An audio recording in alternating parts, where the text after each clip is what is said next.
Hi, I'm Kim. I'm from the Philippines. Join me as I travel around the world, visiting the most scenic, popular, and gastronomical cities and countries. Good morning guys! Nandito tayo sa New York City, sa USA, and for today's video, gagala tayo, maglalakad-lakad tayo around Times Square sa Central Park, and then pupunta din tayo sa Statue of Liberty, which is my first time din na pumunta doon. So tara, samahan niya ako. To start our journey, we took the subway papunta doon sa pier kung saan sasakay tayo ng ferry papunta doon sa Liberty Island. Ayun po ang World Trade Center sa likuran natin.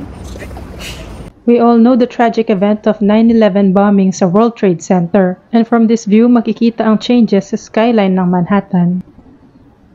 Going back, narating namin ang pier. Hi, Jack! At tuluyan na akong iniwan ni Jack.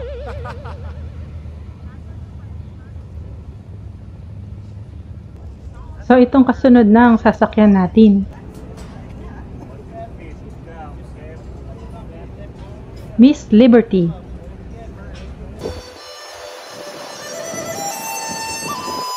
It's a beautiful day, maaraw pero hindi mainit.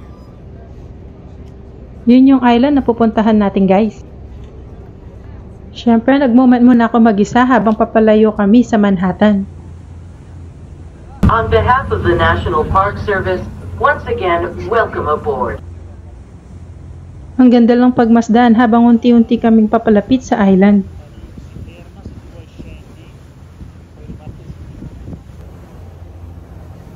Medyo mahangin sa labas pero gora lang tayo sa pag-take ng selfie at video habang maganda ang anggulo ng Liberty.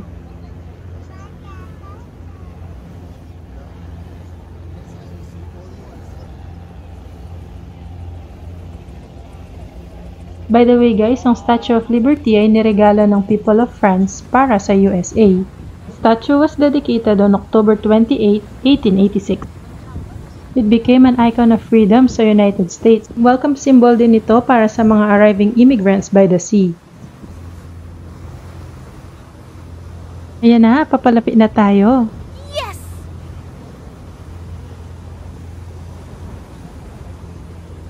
A few moments later. And we are here sa Liberty Island. Nag-check kami ng audio tour na kasama sa binayaran namin for additional information habang pumapasyal kami. Yung tour na kinuha namin includes an access to the top of the pedestal. Took the elevator and konting stairs na lang paakyat doon sa mismong pedestal.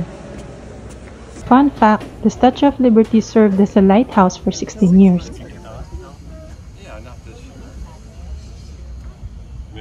Ganito yung itsura niya sa loob guys. Ganito din kalalaki ang mga tornilyong gamit nila, so you can imagine how massive this structure is.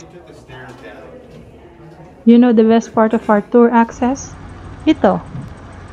Kasi less tourist at talagang makaka-aura ka as much as you want. Compare doon sa baba na sobrang dami ng tao.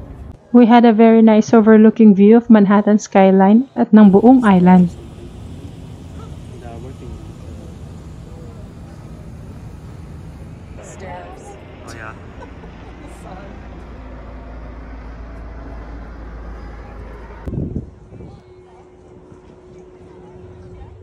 Ito yung sinasabi ko guys, sobrang daming tao, pahirapan kumuha ng video or ng selfie. Naglakad-lakad muna kami around the island, habang ina-enjoy ang nice weather at ang view. Binisita at tinignan din namin itong Liberty Museum. Maraming mga historical memorabilia at mga pictures dito kasama na ang mga molds na ginamit sa paggawa ng statue.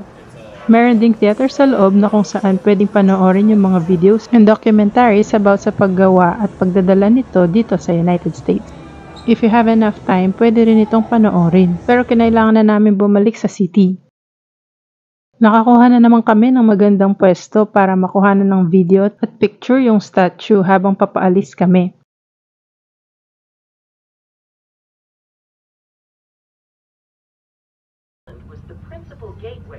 Medyo trick yung araw nung pabalik na kami, pero kitang-kita naman ang magandang Manhattan skyline na sumasalubong sa amin pabalik.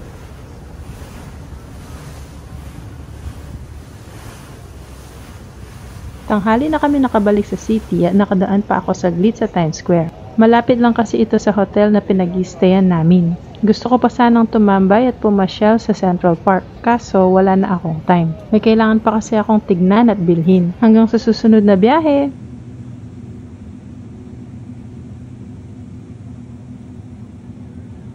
Please don't forget to like this video and subscribe to my channel. Thank you for watching!